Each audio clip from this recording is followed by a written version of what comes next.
I'm Dr. Nathaniel Chin, and you're listening to Dementia Matters, a podcast about Alzheimer's disease.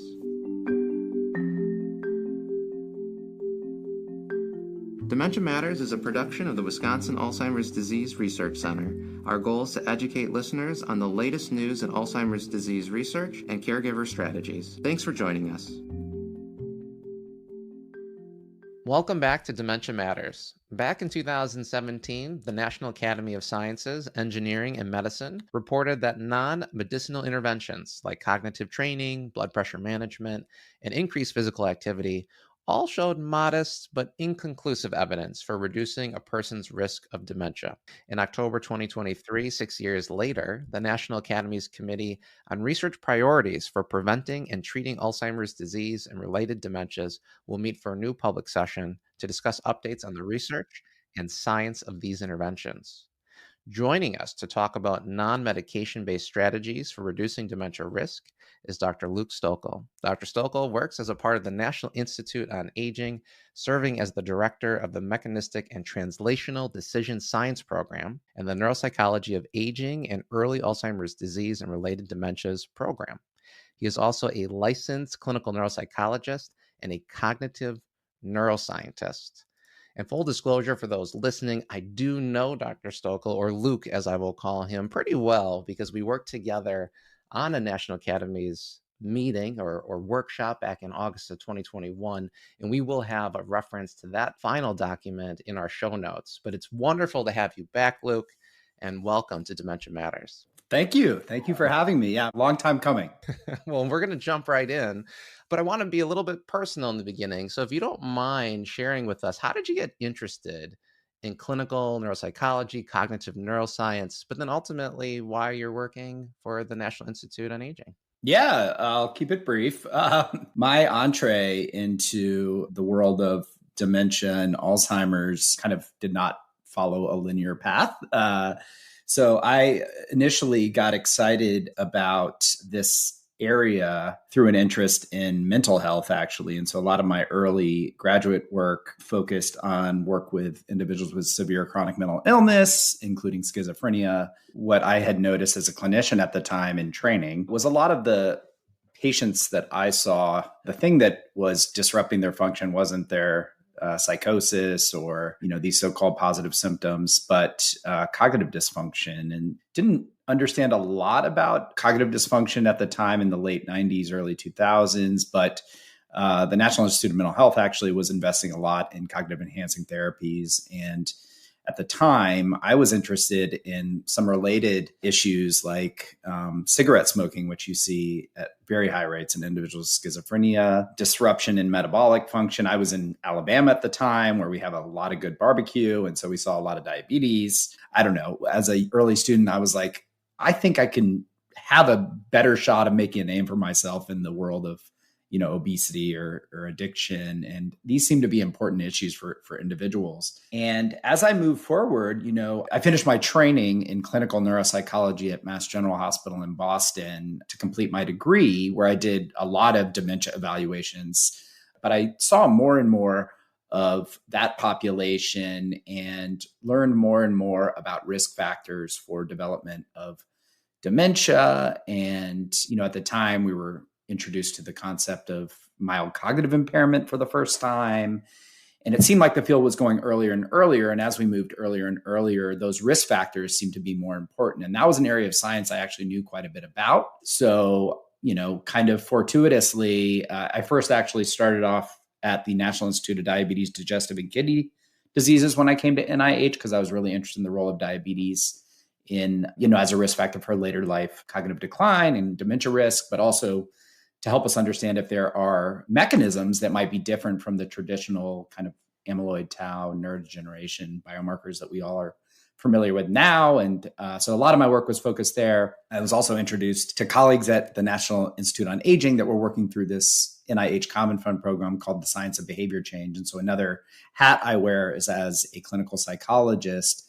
A lot of my therapy is based on the science of behavior change. So, I met a lot of good people there. I love the people from the NIA. And once the Alzheimer's effort got ramped up and NIA was the lead federal agency for driving the research agenda, I kind of got drawn over to NIA. And now I work a lot on prevention, measurement. I'm a neuropsychologist, and a lot of other things early in the disease course. You're not the only one to talk about a non-linear way to get where you are today.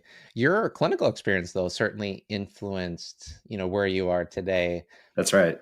What's interesting to me too, and I'll just say personally, as a geriatrician who focuses on cognition, in the beginning, I didn't recognize that when we think of brain, like the brain function and brain health, mood and mental health is such a key component of that. Yes, so is thinking and attention and memory, but it all happens up in the brain. It makes sense. And you're in this very interesting space because you're right. The whole field has gone earlier and earlier. And when we think of that, all of a sudden now risk instead of disease, and then prevention or risk reducing behaviors instead of treatments of disease. And so we're going to get into that in this podcast. And so I want to go back then to 2017 and have you kind of go over for our listeners, what were the key findings?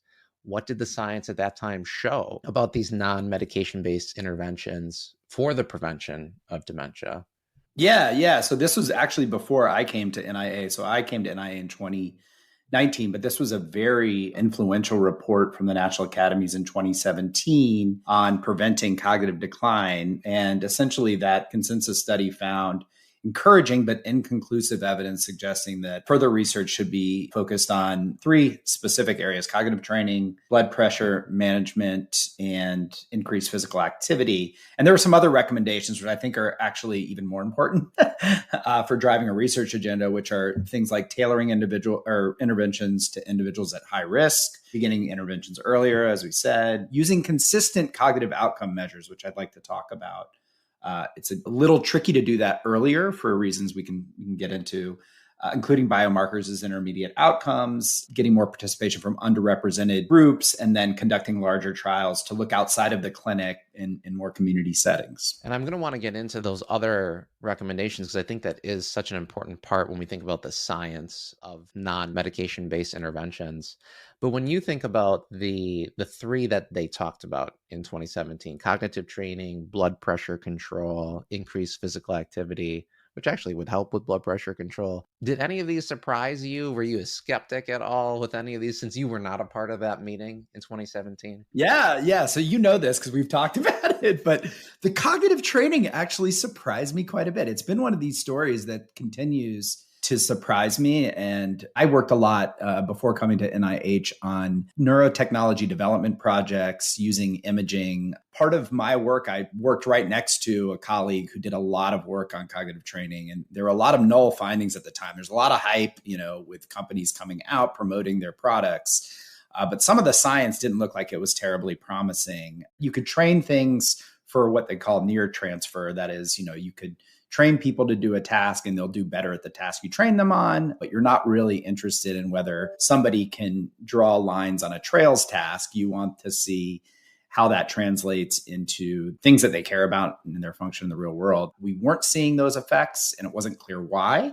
So when I saw that, I was like, really? Cognitive training, And since, we've been focusing a lot on that, and NIA's invested because of that report. And I think the investment is paying off. I won't consider myself a convert, but I'm much more open to what the research is showing in that area than I was when I read that report.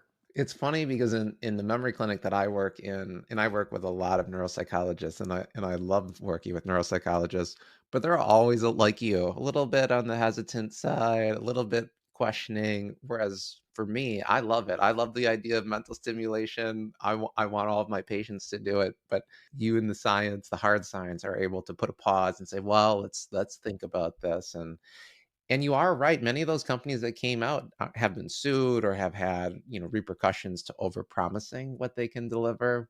But it is funny to me that that's the one that surprises you. And yet I'm glad to hear there's building evidence. And so, when talking about those other really important findings from 2017, the tailoring the intervention, using consistent outcomes, that kind of feeds into my question of, why is it so hard, or what makes these studies, why is it so difficult? Why have we taken so long to get where we are? Well, I think one obvious challenge is that it takes a long time to get to the outcome we care about, which is whether someone has dementia or not. And so if we're talking about, let's say, something I am currently, really focused on, midlife prevention, you're talking about 20, 30, 40 years before you see the outcome, right? You can't do those studies. They'd be expensive. They'd be difficult to get people to stay engaged. So that's one obvious thing. I think there are this gets back to the measuring the outcome issue. There are several challenges, but I'll focus on this one because I'm a neuropsychologist.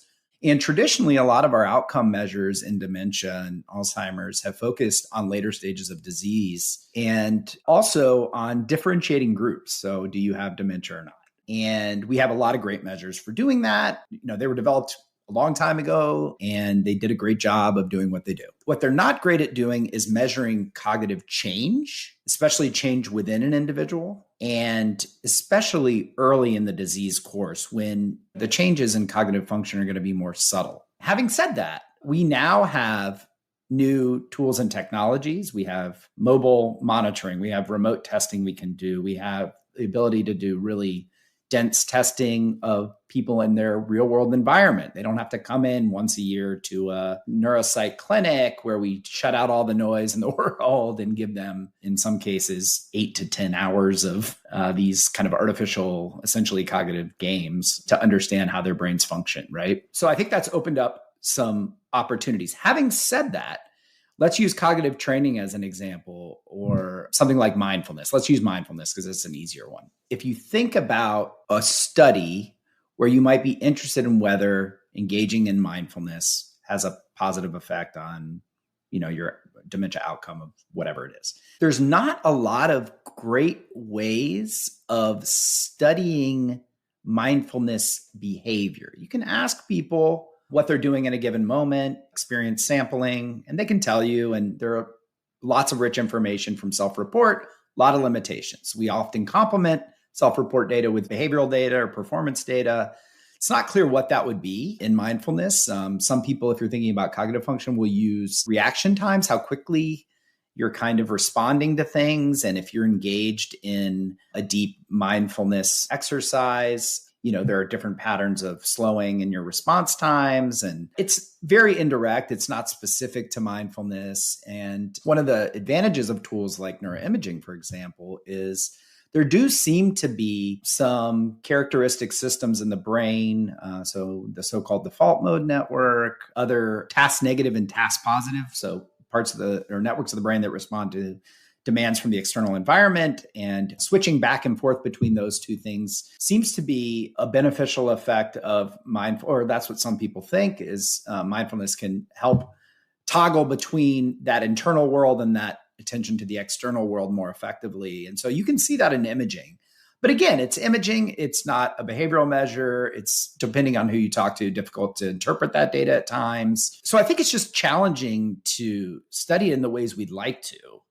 We don't know if people are engaging effectively, like what's an optimal dose? How do we know? Like, it's not like exercise where we have a heart rate and we can say, keep your heart rate within this range and we can monitor it. We don't know when people are engaged in mindfulness with that level of precision. Well, I think that's such a good point when we think about the actual science, because someone might have a really great idea like, oh, you should practice mindfulness 5 days a week for 30 minutes. And that might be helpful, but how do we study it, right? So it takes a long time to have the tools or the measurements. You have to have the right outcomes. And then, as you've mentioned previously, perhaps using a biomarker instead of your ultimate outcome, which is the well-being or cognition of a person, having something that sort of, well, I can do this in 3 years versus 20 years. So there is a lot of limitation. I can appreciate that. I think that was one reason that there was an interest in the intermediate biomarkers as the intermediate measures. I think the hope was, like with statins, you could look at the mindfulness version of what that would be. I mean, I think the other critical piece that we focus a lot on is, historically, we've done a lot of trials where we have this package of this intervention and we test whether it works or not. And either it's like a check, yes or no. If it doesn't work, we don't really know why it works. In some cases, if it does work, we don't know why it works, right? And so I think that we're changing that. We're really promoting this mechanisms of focused approach to research now. We have something called the NIH stage model, which I can share information in the show notes about, but essentially it asks the research community to, at all stages of their research, to embed questions about mechanism. That is, what's accounting for the effects we either do or do not see in the interventions that we're testing. So that's another big change. That wasn't, you would think that kind of stuff was happening routinely, but it really wasn't. And that all came because of this 2017 conference. And that seems like an important change. You're making it more scientific, more measurable, more repeatable, since we want to make sure things could actually be repeated. So let's fast forward now to present day. Can you update our listeners? What has the field learned, and through studies, maybe not as much as meetings, but through studies since 2017?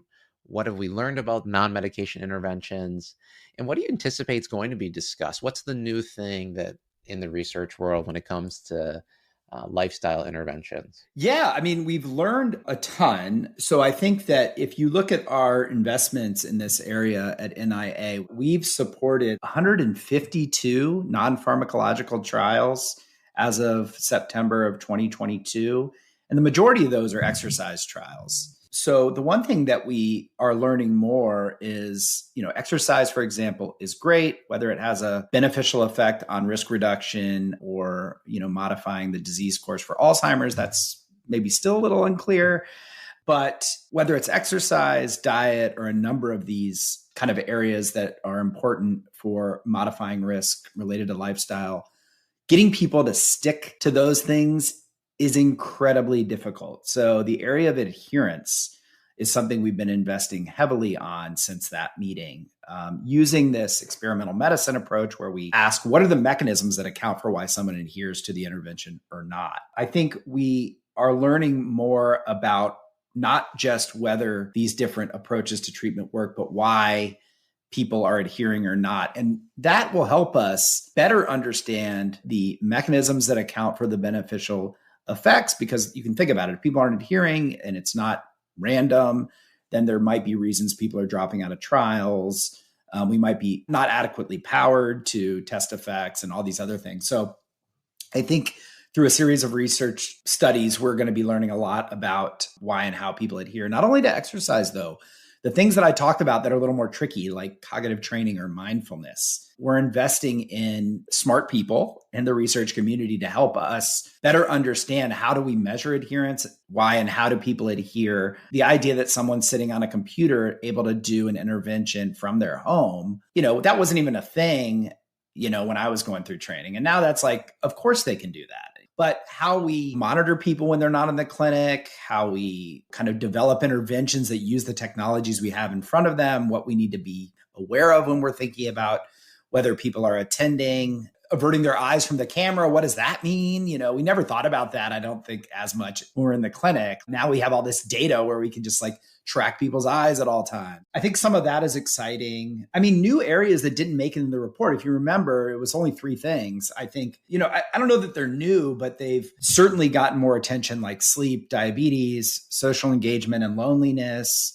I mentioned mindfulness and mental health. You've already done a whole podcast on that, which is excellent. I think all those rise to the top, especially because they seem to be critical in our current modern society. All those things are getting absolutely taxed. I think the other thing that's getting greater focus is on what's meaningful to individuals. We're doing a lot of personalized tailoring trials. So you have the SMART trial or the finger or pointer trial people might be familiar with, but you're starting to take all these risk factors, which are many that are specific to an individual, and tailoring interventions, not only for what the clinician or researcher thinks is important, but what the person sitting across from you, so to speak, finds meaningful to them. And so I think that's a change in how we're thinking in our design and what we're evaluating. There was the Achieve trial, which was a hearing aid intervention that recently reported out this summer, for example. And I know there's different takes on that.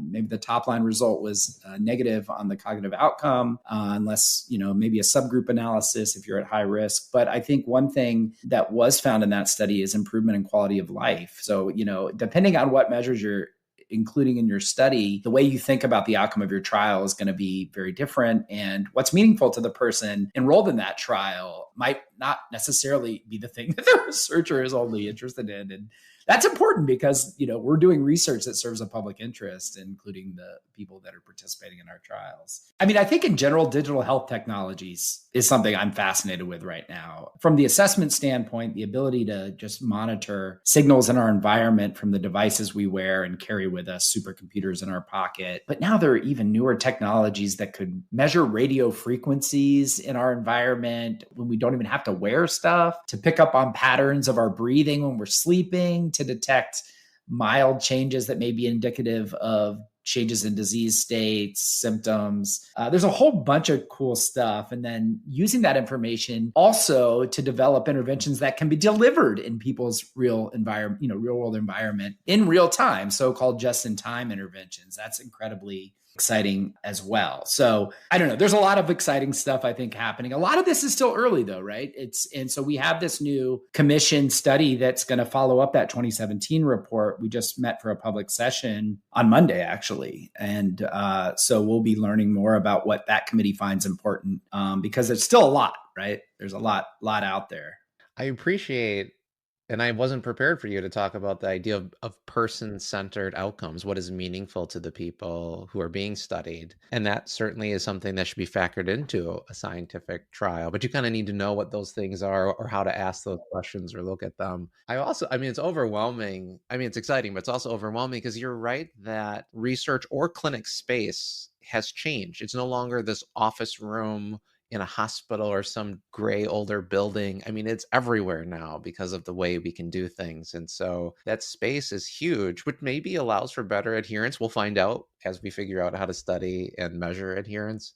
But it's just a lot of data for you to collect and analyze. Yeah. And I'm not going to ask you any questions about AI and artificial intelligence, but I would anticipate we're going to be relying on things like that to help us with some of the data. But one other thing that you've mentioned to me prior to this podcast, though, is this focus too on brain health equity. And so could you speak to, how is that being incorporated into all of this? Yeah, so I think that's become incredibly clear. I know for me, that was kind of central to my training from so I mentioned to you earlier, I got my start in the field of mental health as a case manager. I was working in North Florida doing outreach through these assertive community treatment groups and on my own as a case manager. And it was clear that the people I was reaching out to were not the same people that I was seeing at Gold's Gym, for example. At the same time, those people that I was seeing were overburdened by the diseases we were trying to understand and treat. And so I think it's a simple idea with brain health equity it's a fair distribution of brain health determinants, outcomes, and resources within and between segments of the population, regardless of social standing. And that's a definition I stole from Monica Rivera-Ment. Central to all our projects is that emphasis, and that has importance to measurement as well. So the way that we've tried to understand and measure cognitive function, for example, is a very specific way. We're asking you, for example, to complete English language dependent tasks. If you're not a native English language speaker, what does that mean for your performance? A lot of the tools that were developed have been developed in Europe or in the US. They're developed at different times. Not only do we need to think about culture and societal impacts on brain function and brain health, which will help us create a kind of assessment and intervention plan that is more responsive to the needs of the people that we hope to serve, especially those disproportionately impacted by the diseases of Alzheimer's disease and related dementias. It's one reason I was interested in diabetes, for example, another disease. I grew up in the stroke belt. So we saw a lot of obesity and diabetes. And again, it's not random who is impacted by those diseases more than others. Everybody to some extent in this country is now in the developing world. But still, early on, there were specific groups that seemed to be overrepresented by those diseases, certain racial and ethnic groups, individuals at different strata of the socioeconomic spectrum. And so we just want to be mindful of that. And I think that if we're doing all our research in so-called weird populations or people that are highly educated, mostly white, mostly pretty well off in terms of income and things like that. It's not always clear that that's going to generalize to individuals that don't fit that profile. And so it's very basic. I mean, you don't want to test something and approve something that's just not going to work in somebody else, right? I mean, it's not really that complicated. Like, here's the thing, we've done all this research, and not only does it not work in this person, but these are the people that are most impacted by these diseases. So like, we want to make sure the work we're doing is going to reach the people that need it most. And so that's kind of the idea behind centering the work that we do on brain health equity. And I'm not sure you can answer this question because you are a program officer for the NIA, but are there any current or ongoing studies that you're pretty excited about and look forward to hearing the results when it comes to non-pharmacological, non-medication-based interventions, or even just the adherence part of it as people are looking at that? Yeah, I mean, I can. There's a mandate now from the White House, actually, to get our research findings out as quickly as possible. And so when things are public, my view is we need to be there to communicate that information to the public as quickly as possible, get those findings out in a digestible way. So once a project is funded, it's available. We have this tool called the NIH Reporter that anybody can go into and check it out, and you can search for whatever you're interested in. I'll use cognitive training as an example. Yeah, we have a couple large studies that are looking at computerized cognitive training, but also things like just having people complete crossword puzzles. It's something we've heard about forever, to see if something like a low-cost, non-proprietary approach to so-called training our brain, not using fancy computers, is an effective strategy, or is that just lore. We're getting to the point where we now have adequately powered larger trials that are more definitive. One of those trials from Jerry Edwards at the University of South Florida leads is called PACT, Preventing Alzheimer's Through Cognitive Training. So that's an interesting trial. I mean, I mentioned before, I think some of the results from some of these tailoring type interventions, like a SMART trial, where you're using individual risk factors and trying to get people to adhere to 2 or 3 of them, maybe more, to see if it has a beneficial effect on risk reduction. I think those are exciting. I like basic work. So some of the work that I'm most excited about is basic mechanistic work that is going to identify new targets for development that we haven't thought of. And I think one reason I think digital health technologies are so cool and promising is we're going to be able to assess people in their free living environment when they're engaged in complex behaviors in ways we've never been able to before. And so we'll know, are there these subtle changes? Like I used the example of the changes in your breathing patterns when you're sleeping or things like that, that are going to be markers of change that then we can identify people earlier on to test some of these interventions to see, does early really work for modifying disease? Not just we now know that seems to be true in some cases with the pharmacotherapies, with these anti-amyloid therapies, but does that work also with our non-pharmacological therapies? And I don't think we know that yet. So I think when we really do make more progress in this early detection to identify people at earlier risk,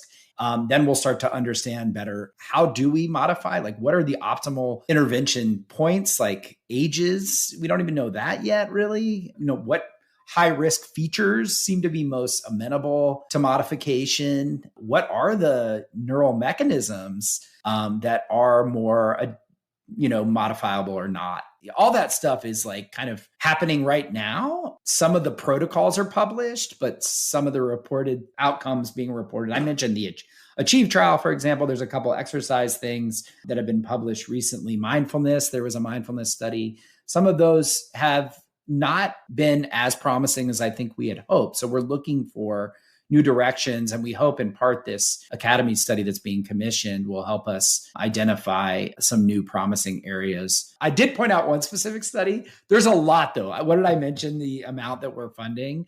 So I don't want to do short shrift to like all the other 152 plus trials that we're doing right now. But those are some examples. When you mentioned, you've made some comparisons to medications. And so my next question for you is, do you think there's going to be a time when drug interventions and lifestyle interventions are in the same study? I absolutely. First of all, it's already pretty common if you think about like blood pressure control and lifestyle intervention. When I was at NIDDK, we had the diabetes prevention program. And in that program, individuals use lifestyle modification with metformin.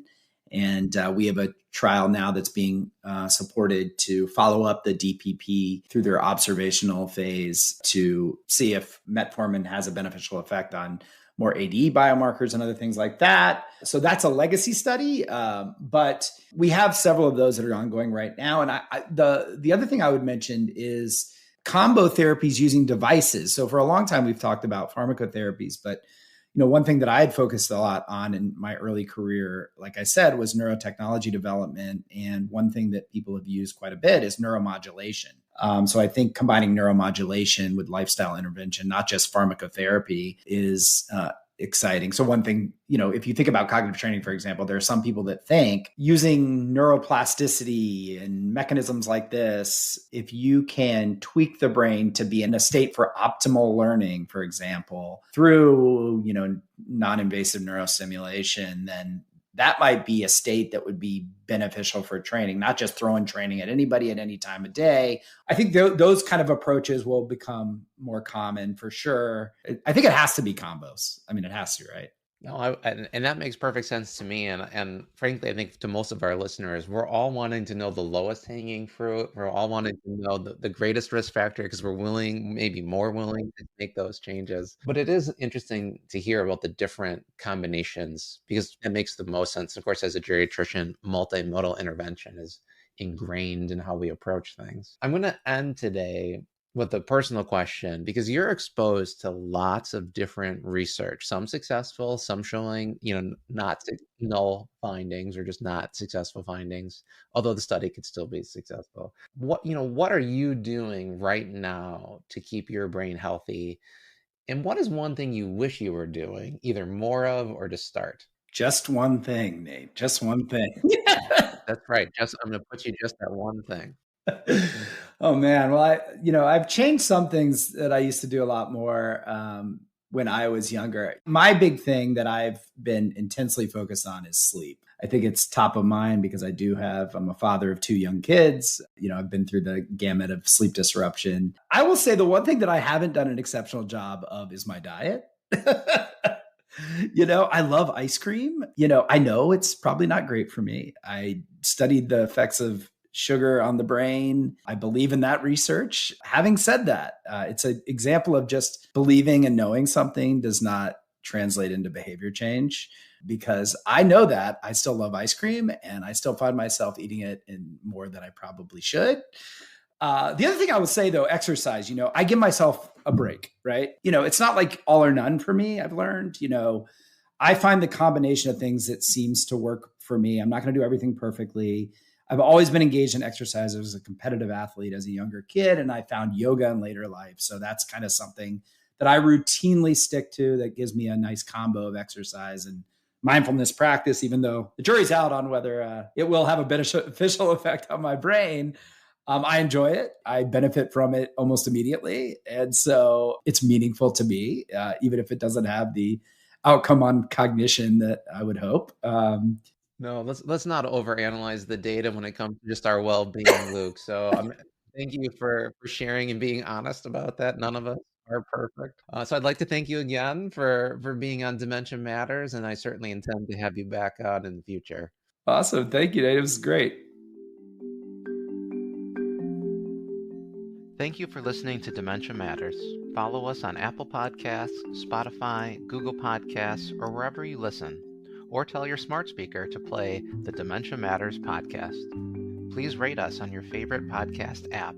It helps other people find our show and lets us know how we're doing. Dementia Matters is brought to you by the Wisconsin Alzheimer's Disease Research Center at the University of Wisconsin-Madison. It receives funding from private, university, state, and national sources, including a grant from the National Institutes on Aging for Alzheimer's Disease Research Centers. This episode of Dementia Matters was produced by Amy Lambright Murphy and edited by Caitlin Rowerdink. Our musical jingle is Cases to Rest by Blue Dot Sessions. To learn more about the Wisconsin Alzheimer's Disease Research Center, check out our website at adrc.wisc.edu. That's adrc.wisc.edu. And follow us on Facebook and Twitter. If you have any questions or comments, please email us at dementiamatters@medicine.wisc.edu. Thanks for listening.